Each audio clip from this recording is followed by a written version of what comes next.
Live on Facebook and YouTube. All right, so today we're going to talk about the 5 things you should know about each team member. As an owner of a salon or as an owner really of any business, there's a couple of things you want to connect with your team. You want to know certain aspects about what moves them, what makes them feel safe, how you get the most out of each team member is by knowing a lot about them on a personal level. And so I think for a lot of owners, we base everything off our KPIs and what their relationship is and performance, how that reflects with the business and with the salon.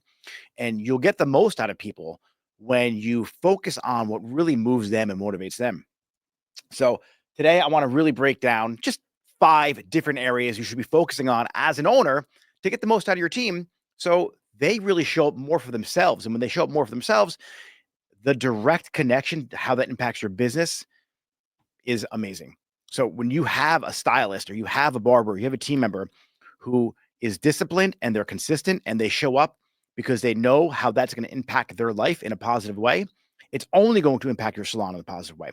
So the first one is each person's unique strength and their potential. You have to know what each person, like what their true strengths are. And that doesn't, you're not going to learn that in the first day. Like you're not going to be able to figure that out with one interview. It's going to happen because you have been in the industry for long enough of a long enough time where you can take a look at somebody and see, hey, maybe they're not that great at cutting. Maybe they're amazing at color, or maybe just their technical skill set really isn't where it needs to be, but yet they're really funny. They got a really great personality, and their strength and their potential lies in their relationship and the bond they form with clients. And so, on the back end of you developing their skills, you could front load their strengths and really have them maybe create social media content that displays their humor or gets their personality out there. So people watch their content and it's like, wow, I like that person. I want to go to them for my hair. And so once you understand that person's unique strength, it changes everything.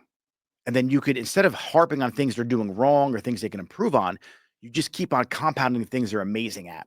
And so as an owner, it's up to you to really visualize that and take a look at how I can really position this person's strengths to make them an even better stylist. Okay. Number 2, what drives them? What's what's the one thing? Like what's their why? What's their purpose? Why are they here? Why do they choose this particular career? And it's important that you truly get to their why statement and why they're doing hair. One of the things I ask in my initial interview process is, why are you doing hair? Like, what is it? Like, what is the thing that will make you get out of bed every morning and show up 100% to this career? And it has to be like, honestly, personal to them. It can't be connected to how they're going to help your salon. Their why is their why. And so you want to really understand what motivates them. And maybe it's to buy their grandmother or pay their grandmother's mortgage off or their mom's mortgage off, or is it because they're the breadwinner in the family? Like their why is their children. Like understand why they should get up and show up every day. And then what you do as an owner is you're there to make sure you support them and help them achieve that why, help them really live in their true purpose. When people live in their purpose and people live in their greatest excitement, they can accomplish anything. And so it's up to you as a leader to help them identify it if they're younger and they're not really sure what that is. And one of the exercises I like to do for that is ask them 3 questions. What experiences do you want to have in life? What kind of person do you need to become to make those experiences possible? And then number 3, how are you going to help other people make their experiences possible too? And so that is number 2. What drives them? What's their why? Number 3, this is like really, really important. The third thing you should know about your team member is what makes them feel safe. How can they trust you? How can they trust that this is the best decision to move from the salon I'm at now to your salon or to this new salon? And people are going to feel trusted in a different way. You don't really know what happened to that person in their life when they were younger. You don't know if their dad abandoned them. You don't know if their other boss was a douchebag and like would promise the world and not show up the way they said they were going to be. You don't know what really happened to that person. And so it's important that you do know what makes them feel safe. And that comes from conversations. That comes from your one-on-ones. And so a lot of owners, where they go wrong is they dedicate the time, the crucial important time with that team member in your one-on-ones to just talking about numbers, just talking about retention rate, KPIs, average ticket value, what you post on social media. And there's a time and place for that. But you want to really get to the root of what makes that person feel safe. So this way, as an owner, you don't ever do the things that make that person not feel safe anymore. And you took the responsibility to be a leader. And as an owner, a lot of the weight falls on your shoulders for the success of the salon, but you also get a chance to profit as well. And so if you're in this cycle of losing people and people joining your team and you lose them and they leave your team, and it's a never ending cycle of burnout as an owner. It may be because of your leadership style. It may be because you're only focused on the salon and the performance that this team member or whatever team member has with the success of the salon. When in reality, you should show them how the salon is the vehicle to get them to achieve all their goals and all their dreams.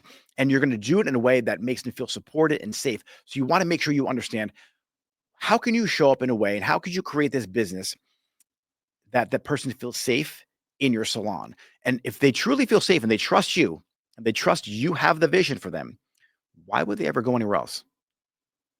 That's a really, really important question you have to ask yourself. Number 4, the strength of your relationship. Like each individual person, you want to make sure you have a bond with that person. And this is something that's difficult when you have multiple locations, you have so many people. And this is why it's important you put a manager in place or somebody in a leadership role that has that strength and that bond. And then you only have a strong bond with one person that has a strong bond with 10 people. And so this way, the strength gets kind of passed down to the team. But if you had to really form a bond with a team of 120, it's going to be difficult. This is why it's important to have a structure. You have an organizational chart, you got position agreements, you have everything in place. So you have a team member dedicated to leading a group of team or a group of stylists. Now, influence flows through relationships. So everyone always asks me, how do I motivate my team, Nick? Like they're not motivated, they don't show up, and you don't motivate them. You inspire them to think a little different. You inspire them to make better decisions. You inspire them and you want to really influence them. And all you're doing is showing up in a certain way that makes that relationship super strong. And then that person is never going to want to let you down because you show up for them in a certain way. And then the reciprocal part of that is they have to show up for you a certain way. It's just how human nature works. And so if you really focus on that bond and that strength of the relationship, they will show up in a way that benefits them, but indirectly benefits your salon. So focus on strengthening your individual relationship with each team member. And if you're too big of a salon, like you got 100 team members, focus on the bond with each one of those managers. And then always make sure you're still touching points with people. Make sure you have the team meetings and make sure you still are connecting with your team. I mean, a lot of my leadership days, they feel like I got nothing accomplished. Like they're my days when I leave the salon, I'm like, what did I get done today? But in reality, it's like you did a lot behind the scenes. You did a lot to strengthen those bonds. Everything we're talking about in this particular live right now, they're not so much quantifiable with a direct KPI to it. They kind of help support the overall success of your leadership in your salon. And so when I leave the salon those days, it's like I kind of hung out in the back, I talked to people, and it's like I didn't really do a lot of stuff. I just did a lot of talking and bonding. And you're going to see when you start dedicating certain leadership days, you'll probably feel that way too. But the direct impact on the success of the salon and the growth of the team is immeasurable. And then number 5, are they positioned to win? Like, are they in the right role? And this kind of more or less connects with your leadership team, your front desk, your lead stylist. You've been an educator in your salon. Is that person really in the right role? And I think a lot of times as owners, we get overwhelmed, we get busy, and then we scramble to find people to fulfill a role that we have. And so for me, I learned this the hard way. Like I would find somebody who I thought was good at social media, and I would task them that job because they were young. And I thought, hey, wow, she's 20 years old. She has to know about TikTok and Instagram. And so I would give them that position. They didn't know anything about marketing. They didn't know anything about fully structuring a perfect caption that has a good call to action, or creating a hook in the first 3 seconds of the video to capture that audience so you get them locked in for the rest of the reel. And there's a lot of that going on in our industry, especially from the older owners who aren't as familiar with social media. And you're like, well, you were born with a phone in your hand. You should know how to do this. That's just not the case. And the same thing comes from when you put in a stylist in your salon and they're just awesome at what they do and they never have any repeats. Their clients love them. You're like, wow, I would love to duplicate this person and I'm going to make them one of our instructors. They don't know the first thing about teaching. And so you task this person with the position of being the educator in your salon when they don't really want to do it because it doesn't really excite them. It's not what drives them. And they never got trained how to teach people. And so you put them in a position and they're going to fail at it and they're going to get mad at that person and feel like they don't care about it, but it's not the position they should be in. And so you have to figure out what is the best role for that person. And a lot of times, obviously, if you're a stylist, right, you do hair. But this is, like I said before, more for your leadership team, your education team, your marketing team, your front desk team. I mean, sometimes you hire your aunt or your uncle, or you hire like your niece, or you hire somebody's daughter to work at the front desk, and they're not really good people. And so unless you have a really good process in place to bring the best out of that person so they can articulate pleasantly on the phone how your cancellation policy works, rather than if you're late, we're going to charge you $25. No, that's how we do it by. Like, some people just don't have that couth, right? They don't have that ability to flow with the conversation and make people laugh. And your front desk person, that's the position that people first meet when they walk through the door, they call the salon. And that's the last person, that's the last impact and impression on a person when they leave. It's a very crucial role. And so you have to really dedicate somebody or put somebody in that position who's dedicated to client satisfaction, like who really wants to go above and beyond to make the person happy. So those are your 5 things you should know about each team member. Recap: what each person's unique strength is, what their true potential is, what drives them, what's their why, what makes them feel safe, the strength of your relationship. And so you have to know where you stand with that person. And a great book to read for that is The 5 Levels of Leadership. So what level of leadership are you on with that person?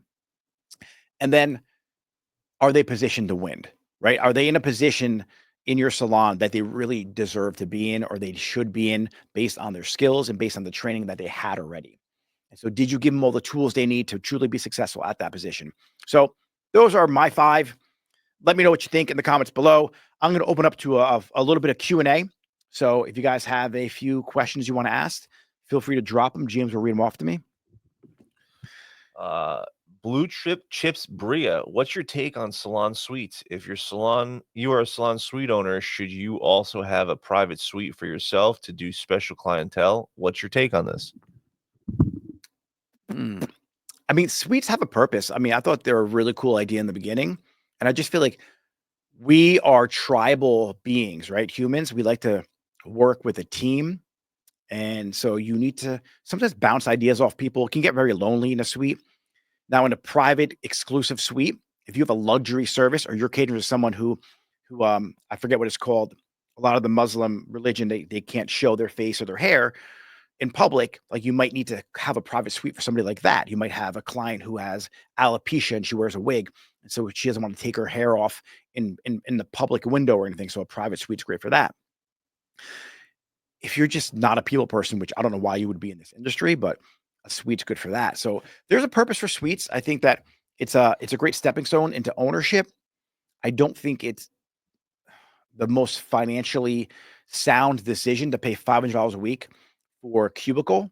I think there's better opportunities out there for people. And I think that as time goes on and you start seeing more commercial real estate become available because more people are shopping online and whatever's going on with the world, you could see, like, I think micro salons is really where it's at.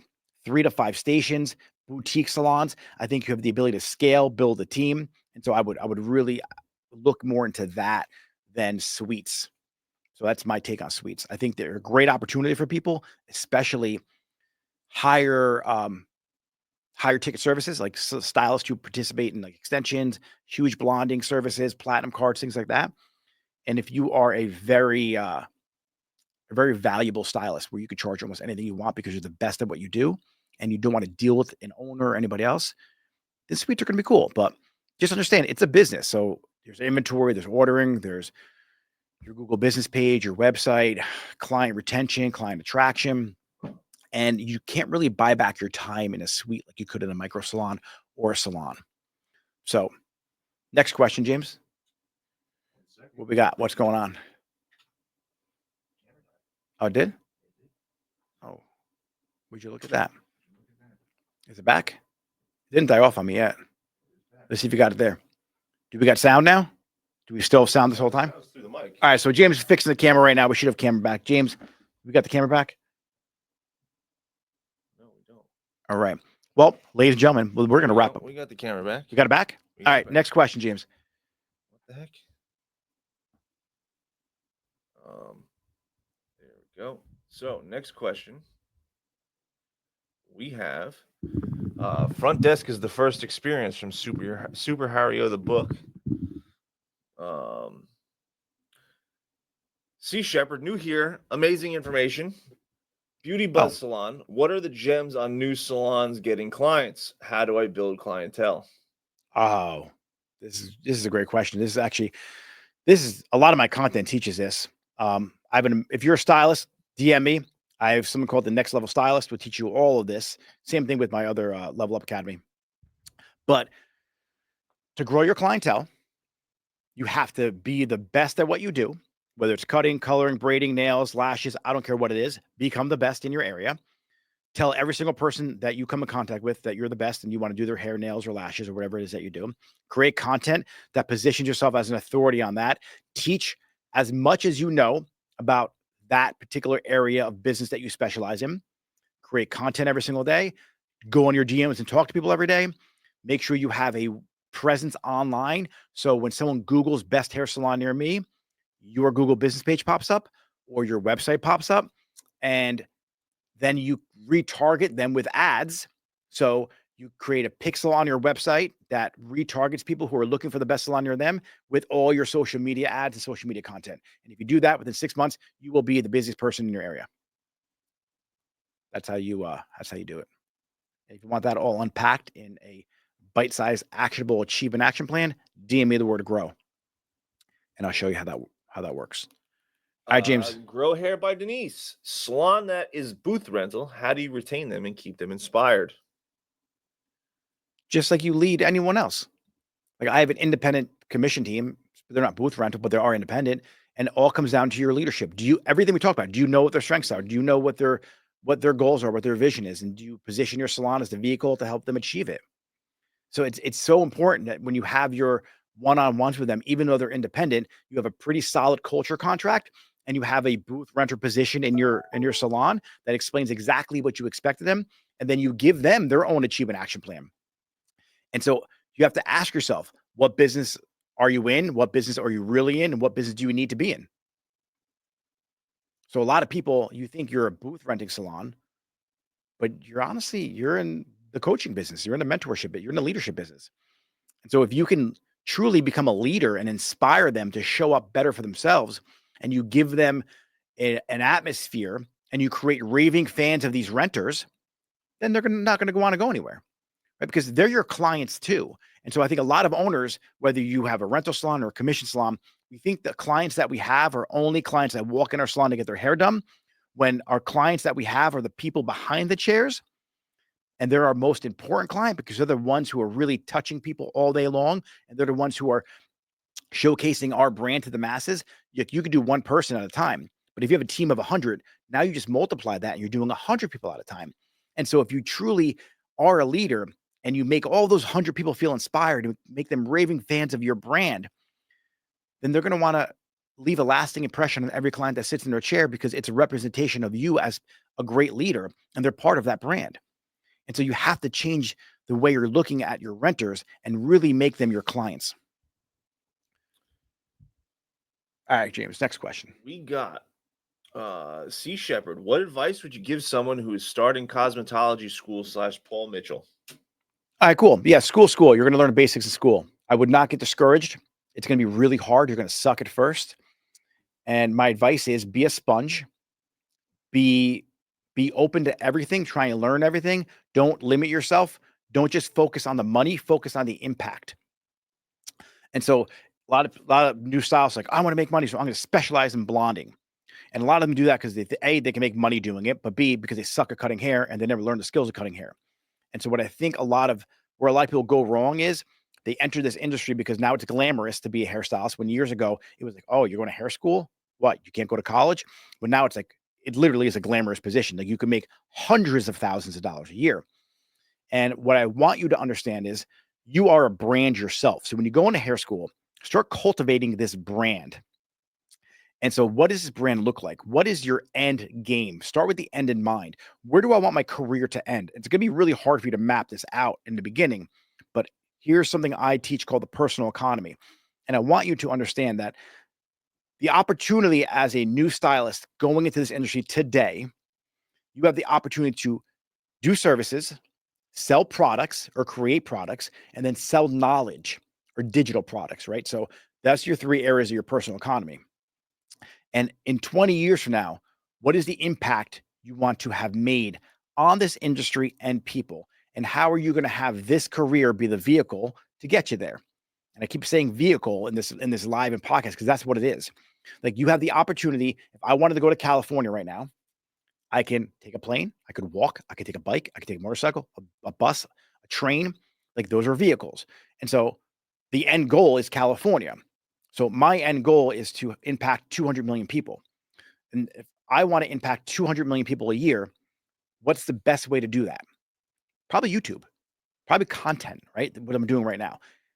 If I was going to just maybe write a blog on my website with all this information in it, it's probably not the best vehicle because I can't really go viral with a blog like I could with a video on YouTube. So ask yourself, as a stylist, what do I want to do with this career? Do I want to, make a lot of money that's a result of you doing it well? Do I want to be an owner? Do I want to lead people? Do I want to change people's lives, not just through their hair, but through maybe the knowledge I have in a previous career I was in, maybe whatever that looks like to you. And every time you talk to a person, you have so much knowledge in the area of personal development that when they leave your chair, they get the job because A, their hair looks amazing, but you gave them such great information because all the books you read that now they're better at the interview process because you dumped some great information on them. I don't know what that's going to look like for you, but just know that the impact you have on people in this career has a ripple effect that affects you for eternity. And a lot of people don't understand what that means. So I'm going to give you a little breakdown of the scenario. So let's say you're doing hair, right? And you're having a bad day. Your client Barbara calls you up, and Barbara's like, "Hey, I don't feel like coming in today. I had an argument with my boss, and your day was kind of shitty too." So you're like, "You know what, Barbara? You know what? Don't worry about it. Go home. Let's reschedule for next week. Call me next week." And you're like, "Oh, thank God. I didn't feel like staying late today in Salon anyway doing Barbara's hair." Now Barbara goes home.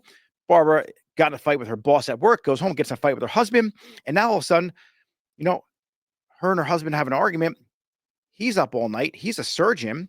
He goes to work the next day because he didn't get any sleep. He's groggy. He's tired. He's a surgery first thing in the morning. The surgery doesn't go well, and that person dies in the operating table.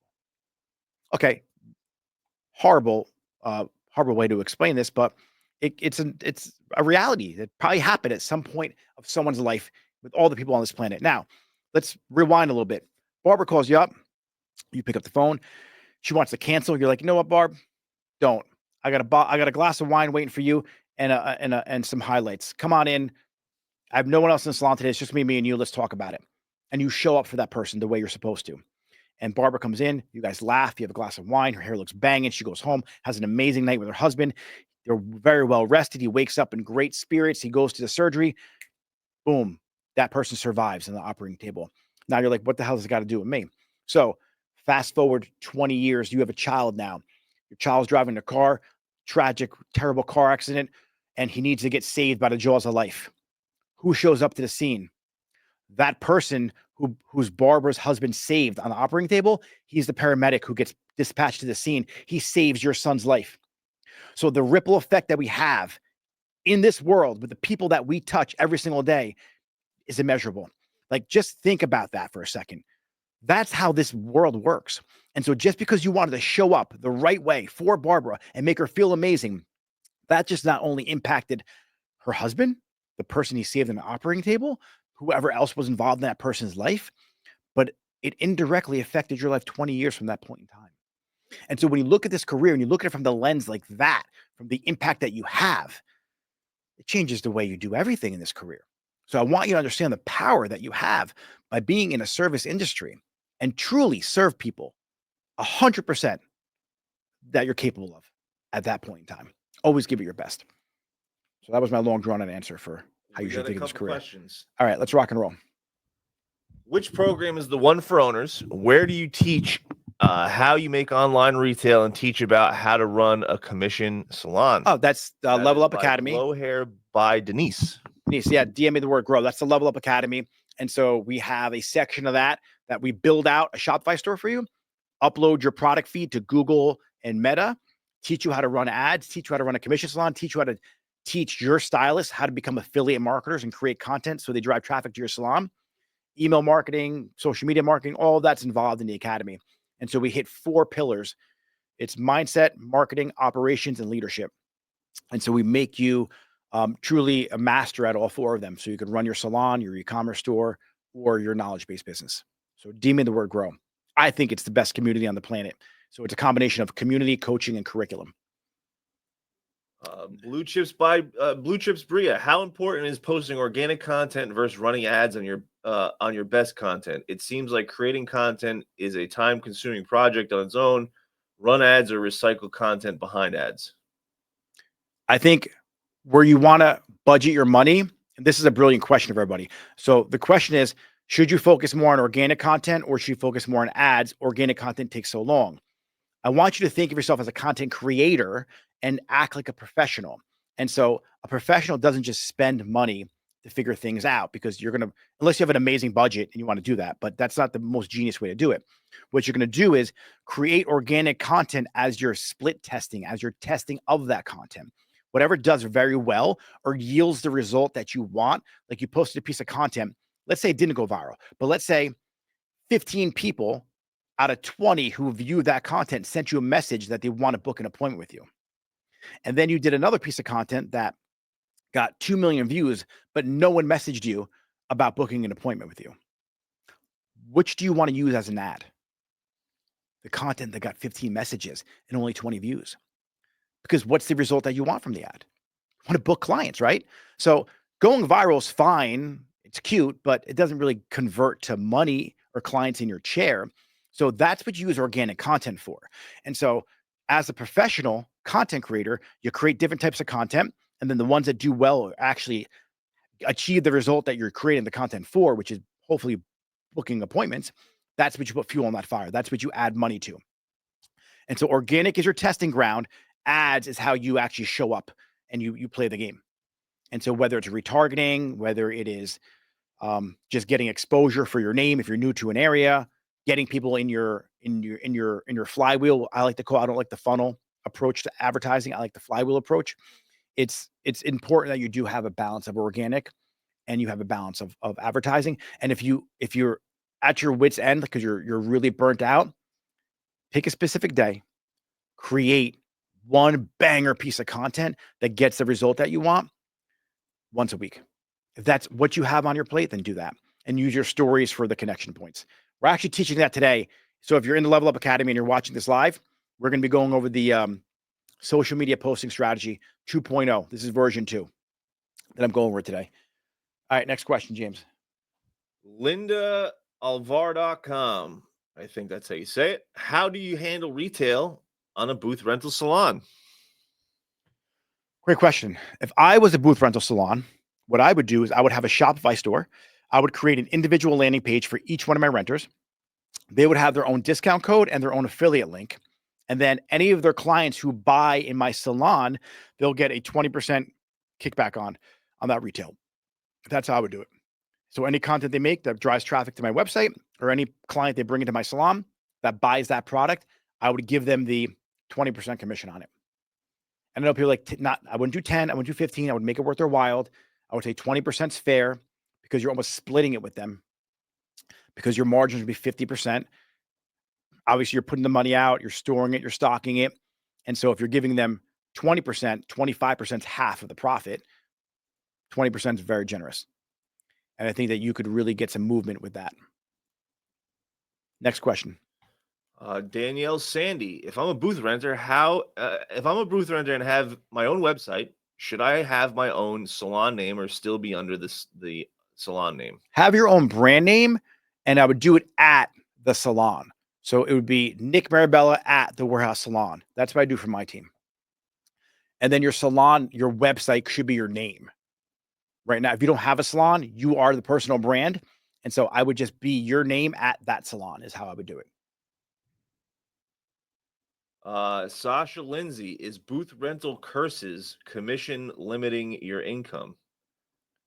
I don't know what she's trying to say there. Booth rental curses. Can you re-ask that question? I think if you're asking, is booth rental as a salon owner is limiting your income 100%. And you're almost limiting the team's income too, because you can invest the money back into each team member and maximize their exposure because you don't have any upside to driving traffic into that person's chair. But as a commission stylist, it's almost like a win-win relationship. Your partner is on that chair. And so that's how I organize my commission salon. They max out at 70% commission. I have no problem spending money on Google ads directing it towards that person to build them up behind the chair because I have a piece of the upside of that. And so it's a relationship that's more of a partnership rather than you rent a chair from me. And so now imagine you're renting a chair for $500 a week, and imagine that person's doing $5,000 a week behind the chair because I drive traffic in to their book and I give 70% commission. I'm keeping 1,500 of that. And some of that's going back, obviously, to pay the rent and cover color and all that stuff. But the upside's way greater in a commission salon. I think it's beneficial for both parties, but I could be biased. And I do have renters in my network. Next question. We're going to narrow two last questions before we jump off. Okay. How can I uncover personal and professional goals without overstepping boundaries? You just ask. It's all about, as an owner, you want to know what their personal goals are and professional goals are. I don't think you're overstepping boundaries. That's your job as a leader. And so if you want to look something up, the guy's name is Jeremy Miner. He's a sales teacher. It's called NEPQ, no or emotional something questioning, right? And you want to really ask questions with curiosity. So as a leader, you want to be curious what this person's like, what their goals are. And one of the ways I like to do it, like I said in the beginning, is asking some questions like, what experiences do you want to have in life? And you want to let them know, hey, here's how I can help you achieve that. But one of the things I like to ask too is, hey, when you're 75 or 80 or 90 or whatever, 95 years old, looking back at your life and you're sitting on your front porch, what are the memories that you hope to have created? And then based on those memories, you can be like, all right, that's beautiful. Another question I like to ask is, name 3 people you admire and why. And so you can get into like a little more depth of how that person thinks by asking them, name 3 people you admire and why. Next question. I'll do one more. Sasha Lindsay asked, is it hard to find commission stylists? No, it's not hard to find commission stylists. How many commission stylists do you speak to every day? Are you creating content in a way that makes them want to reach out to you?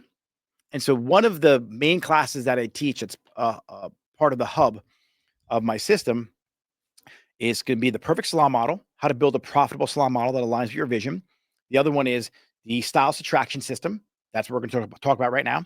And it is a flywheel approach to marketing. You should be creating content that gets in front of and catches the attention of a hairstylist, hopefully commission-based because that's the salon you have. And then what that content does, it causes them to engage with your content, ask questions, engage with you in the DMs. Then you invite them to a class. Let's say you host your salon, and then you get them into your world. And then you have a chance now to see what that person's about. And then you invite them into your salon to be one of the team members. And so I teach that. I break that down in depth in that particular lesson. But whether you're attracting stylists or clients into your salon, it's the same process. It's just the messaging is different. And so if you speak to 100 commission stylists every single day through Instagram, TikTok, whatever content or social media platform you're on, whatever content you're creating, you will have started 100 conversations. By the end of 100 days, there's 1,000 conversations. At 3% of 1,000, what's that, 30? Let me do the math on that real quick because I'm shot right now.